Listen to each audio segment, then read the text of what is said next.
I want to talk today about comments that I have received from my appearance on Vlad TV YouTube channel.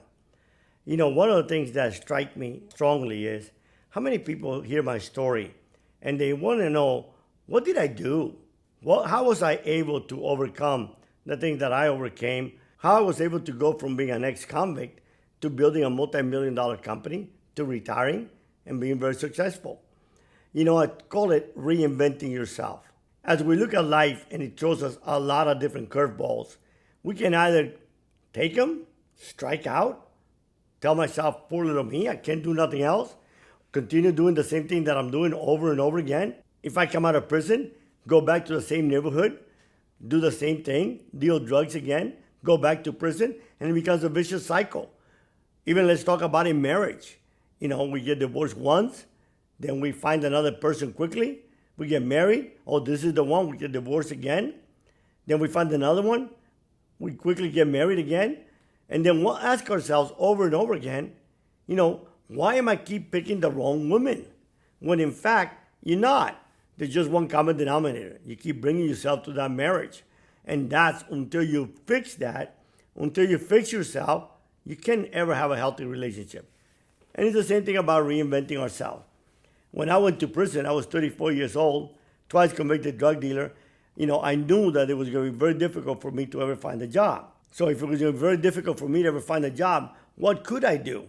Well, I had this yearn to learn more and more about God, to study theology. I began to read the Bible not as a holy book or anything. First, as a historical book, pretty interesting stories.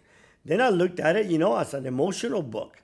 Then I looked at it as a philosophical book. How different people saw the world and the impact choices they made had. And then I began to realize, I need to reinvent myself. I got 4 children that I have to feed. I want to put them through college if I ever get out. And I can't just say to myself, hey, I can't get a job. No one would hire me. Poor little me. Let me go back to dealing drugs. So I reinvented myself. I went back to school and I got an education. I got another bachelor's. I got a master's. I got a Ph.D. For many of you that have never even gone to school, have come out of the game, and here you are feeling sorry for yourself, but you realize that you need to change, well, perhaps the first step to do is go back to school.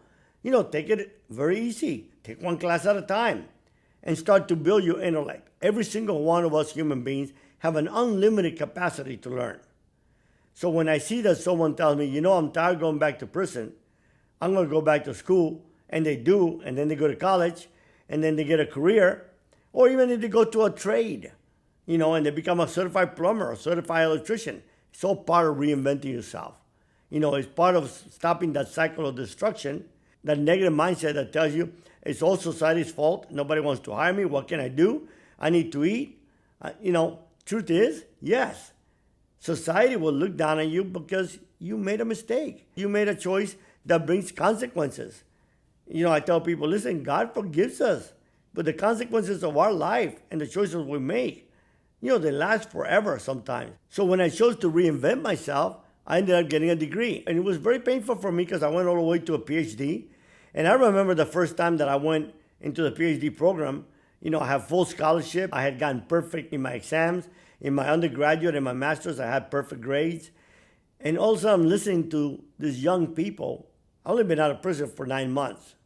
But yet I'm listening to all these people that come out of these top schools, and I was wondering, man, do they speak the same English that I speak?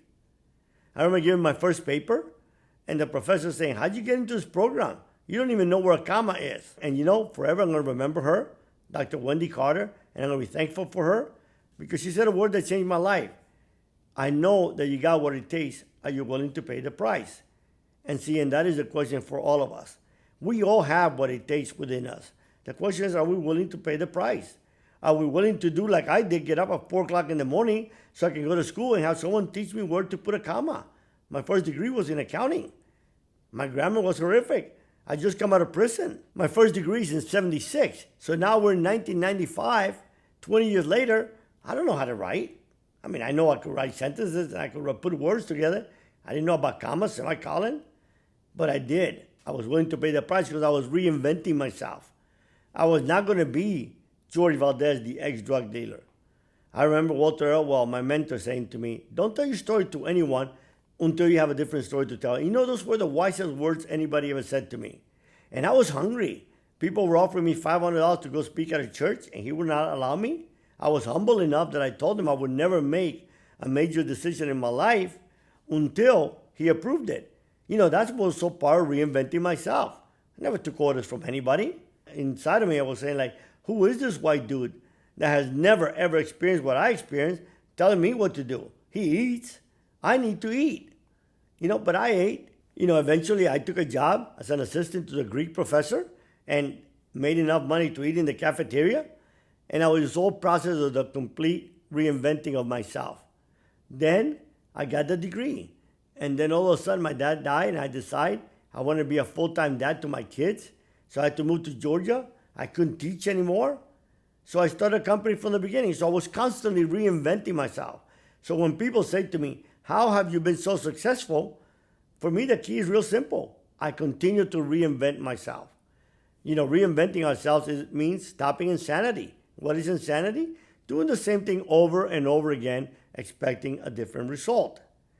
When you reinvent yourself, you stop that cycle of insanity, and then you find a new way. And sometimes we find a new way that doesn't work out. It's fine. We'll find another way. You know, like the very successful entrepreneurs, hardly ever do they end up being very successful with the product that they first started with. Reason being, they have an idea. They want to make it work. Doesn't seem to work. But it evolves, and they reinvent themselves again and continue to reinvent ourselves. And that is our life. You know, we are an evolving human being. We can't get stuck where we're at. We cannot accept the message from society that says, you're a convicted felon. There's nothing good about you. There's nothing you can do with your life. Yes, there is. We are special. We are created by an amazing God that does not look at the fact that we were a convicted felon, that does not look at the fact that we did horrific crimes, that looks at our heart. And when our heart is right, when we're willing to change and to make a difference, then our God adds the increase. And sometimes he doesn't. But it's fine because we have unlimited power within us to change and to be better, to impact the world. I'm 64 years old. I was very, very happy a year ago, retired. Very few people even knew who I was. I still have a Ph.D., even though I don't use it. Everybody calls me doctor. But then all of a sudden, through different events in my life, I felt calling to go back and continue to make a difference in the world. To me, I had told myself, I'd done it all. I had a ministry. I'd been a speaker. You know, I'd done events all over the world. I've spoken. I have helped. I have sent thousands of books to prison. I built a foundation. We helped many, many kids get off drugs. But the truth of the matter is that I realize today that our reinventing does not stop at any given moment in life. I guess our reinventing stops the day we die. But until then, we are evolving and we are changing. So as we look at this virus going on, and as we look at life and how it's impacting us, we simply look at, hey, here's the situation that we got. There's nothing that we can do about what has happened in our life. We just can't go back. But you know what? We can go forward and we can be different. When I decided to walk away from the cartel and I wanted to change my life, I had no idea what that meant. All I knew was that if I was going south, I'm going to go north. If I'm going to go east, I'm going to go west. What is that called? Reinventing myself.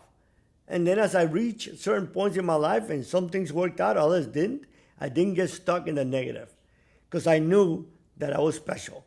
I was special not because of who I was, but I was special because of who created me. An amazing God that gave me an unlimited amount of ability to learn, unlimited amount of ability to love, unlimited amount of ability to feel for the pain of others. So even today at 64, I keep reinventing myself. Now I do YouTubes. Now I write books again. Now I continue to speak. You know, now I do a podcast. And what's going to happen next year? I don't know. But it's all going to continue to evolve.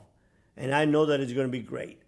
Because one thing for sure, I have never been happy staying where I was. I've always realized, especially when I became a child of God, that I had this unlimited potential to change.